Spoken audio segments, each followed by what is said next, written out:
Hi guys, ഞാൻ റഹീം കാസർഗോഡ്.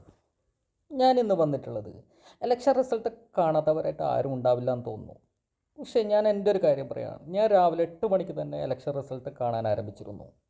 ഞാൻ പല ചാനലുകളും വെച്ച് നോക്കി. എനിക്ക് ഒരു തൃപ്തി വരാത്തത് കൊണ്ടാണ് ഞാൻ 24 ന്യൂസ് ചാനൽ ഞാൻ വെച്ച് നോക്കുന്നത്. 24 ന്യൂസ് ചാനൽ ഞാൻ എന്ന് മുതൽ ആ രാവിലെ 8 മണിക്ക് തുടങ്ങിയിട്ട് ഞാൻ മാറി മാറി നോക്കിയതിൽ ഏറ്റവും മനോഹരമായി തോന്നിയത് എന്ന് മുതലാണോ അതുമുതൽ ഞാൻ അവസാനം വരെ 24 ന്യൂസ് ചാനലാണ് ഞാൻ വീക്ഷിച്ചത്. കാരണം അതിൽ പറയുന്ന ഓരോ കാര്യങ്ങൾ സത്യസന്ധമായി തന്നെ എനിക്ക് ഒന്ന് അറിയാൻ പറ്റി. കാരണം ഞാൻ ഇടയ്ക്ക് ഹിന്ദി ന്യൂസ് ചാനൽ ഞാൻ വെച്ച് നോക്കാറുണ്ട്. അതും ഇത് നോക്കുമ്പോൾ ഏകദേശം എനിക്ക് 100% കറക്റ്റായിട്ടാണ് എനിക്ക് തോന്നിയത്. അതുകൊണ്ട് 24 ന്യൂസ് ചാനലിൻ്റെ ആൾക്കാരോട്, അതിൽ പ്രവർത്തിച്ചവരോട് ഒരുപാട് നന്ദിയുണ്ട്. കാരണം കാതിലും അതുപോലെ കാഴ്ചയിലും മനസ്സിനും തൃപ്തി, സന്തോഷം, അതിലുപരി പല തമാശ രീതികൾ, അവരുടെ ആ ഒരു കാര്യങ്ങളൊക്കെ ഈ ഒരു ന്യൂസ് ചാനൽ വഴിയാണ് നമുക്ക് എൻജോയ് ചെയ്ത് തരാൻ പറ്റിയിട്ടുണ്ട് അവർക്ക്.